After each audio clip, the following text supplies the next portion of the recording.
mà khai và sọc trong ca mê vị trí lại vui sơ chả à lời dương chụp rung chả dương rung từ đó cướp cả lại rung ca nghĩa từ đó bu là thản tiên có sang môn đô sọc cặp hiệp rồi bỏ gì chỉ vứt bị chia vào rồi ca bay đây chỉ ca sập khát đại rót tự do chất tự đạn đỏ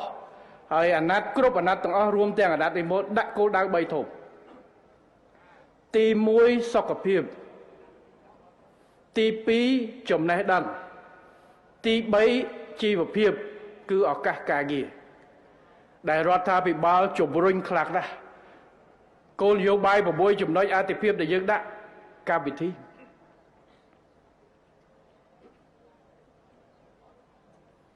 វិធានកលឹះ5គឺសំដៅទៅលើការលើកកម្ពស់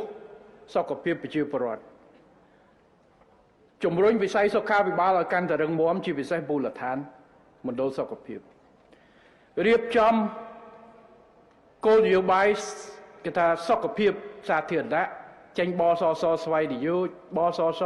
បូកជាមួយបានសមត្ថភាពសម្រាប់ប្រជាពលរដ្ឋដែលខ្វះលទ្ធភាពដើម្បីជួយ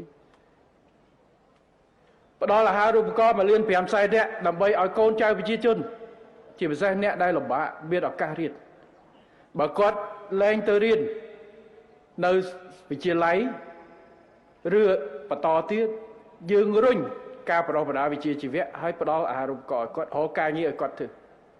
ទាញវិនិយោគបន្ថែមដើម្បីបង្កើតការងាររុញទៅដល់មូលដ្ឋានដំឡើងវិវត្តអបបរមានិងអត្ថប្រយោជន៍ផ្សេងទាំងមន្ត្រីរាជការទាំងកងកម្លាំងប្រដាប់អាវុធទាំង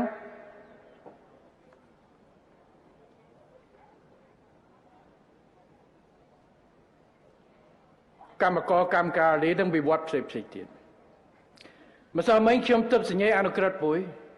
ដំឡើងប្រាក់ឧបត្ថម្ភសម្រាប់មន្ត្រីចូលសោធនបាទអញ្ចឹងយើងគិតទាំងអ្នកដែលកំពុងធ្វើការគិតទាំងអ្នកដែលចូលសោធនតិចច្រើនរដ្ឋាភិបាលមិនបានភ្លេចទេកម្រិតជីវភាពប្រជាពលរដ្ឋទាំងអស់បាទ